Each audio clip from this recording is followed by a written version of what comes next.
I have a certain aesthetic that I've cultivated with my look. I feel like I look like every guy who's ever told you have horrible taste in music. At any moment, I could yell at any one of you for liking the Foo Fighters, and you'd be like, yeah, I saw that coming. Yeah, that makes total sense. I'll lure you back to my apartment with rare Soul 45s. It'll be delightful. I love living in Chicago. Actually, I've been here for about 10 years. And I don't have a lot of money, so I have to take the bus everywhere. And any of you guys that ride the bus know the bus is a fucking lawless place. You can do whatever the fuck you want on that thing. And it's always nefarious activities. No one's doing random good deeds on the bus.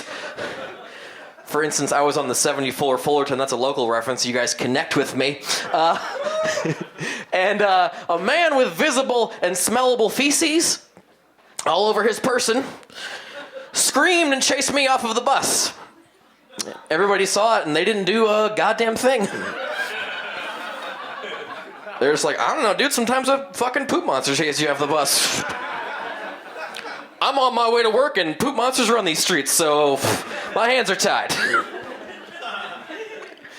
And for a while, that was like the worst thing that happened to me on public transit. Until recently, I got my phone stolen from my hand.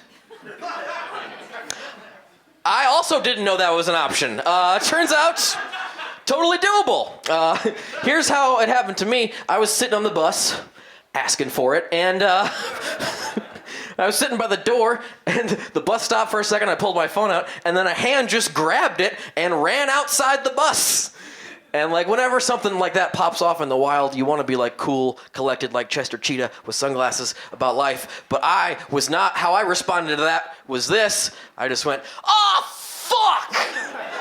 to a very empty bus. I woke up the guy across the aisle from me who was sleeping, and he went, "Oh, what happened? Did someone steal your phone?" Yes, thank you for joining us live on the scene. My phone is not with the bus anymore. And he was like, well, you gonna call the police? It's like, that's pretty fucked up, dude. That is a verb I cannot do right now. I can flag them down at best. Just like, excuse me, constable. My tweet machine has left my hands. You ever had quips and nowhere to put them? Oh, what a dark void that is. I relaxed. I was like, you know what? My phone wasn't super expensive. I'll get home and I'll wipe it clean. It won't be a big deal. And then I remember I'm a dumb person and I did not password lock my phone. So this young rapscallion who had my phone had a lot of fun with people I know who didn't know that my phone was gone. So I came back to an awesome digital paper trail of fun. The first person he messaged was my friend Katie, and he said this to her, opening line, "Hey, you want to suck my dick?" Which is a bold choice, bold move. Especially because, like, he didn't know, me and Katie aren't dick-sucking friends. Like, we're fun friends. We're not, like, anybody who I've been dick-sucking friends with, ask how her day was first. It's Tuesday at 5. It's not S the D happy hour. It's not going to work out, dude. And then I did the other dumb thing in retrospect, which is I put my mom in my phone as mom.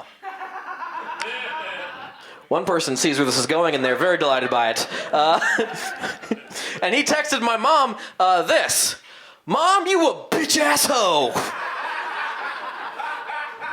Which I gotta hand it to him, that is pretty funny. I'm sure it felt pretty good when he hit the send button on that one. He's like, ooh, this is gonna burn. If I know one thing about moms, they don't care for this at all. And my mom took like too long to figure out what was going on. Like an hour and a half later, I got an email. It was like, hey, does your phone have a virus?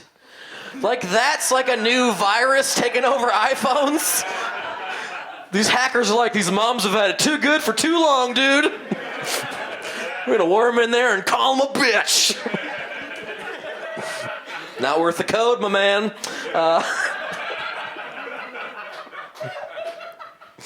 I'll before I bring up your first comic, I'm going to bring up something topical with you guys. I like putting stuff up my butt. I think that's fun to do. You guys know the news. I got to talk about butt stuff before I get out of here. I learned about butt stuff at an early age. I was in history class in 7th grade, and this Hesher kid turned to me. I don't know. I sit next to a Hesher kid. I'm part of the counterculture, obviously. And he, out of nowhere, he just goes, "Hey, dude, did you know if you put stuff up your butt when you're coming, you come like 10 times harder?" And like most 7th graders would be like, "You're a toilet boy. I'm going up front with the nerds. See you later." But like, I think he had like a pervert sixth sense, because I was like, "Oh, that sounds awesome. I'm gonna do that forever." And like, I've tried to tell straight friends of mine about the glory of butt stuff, and I got some fun responses. One I get a lot is like, "No, it's for gay dudes. It's kind of not my thing. I'm not a gay dude." And that's what I have to explain to him. We all have the same butts, you guys. Don't be jealous because they're on expert level, okay? Learn a thing or two. Well, my favorite all-time response is a friend of mine was like, "Yeah, you know, I'm pretty sure I come hard enough."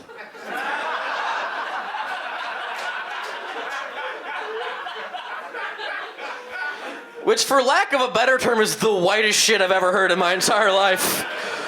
Ooh, that orgasm was sufficient.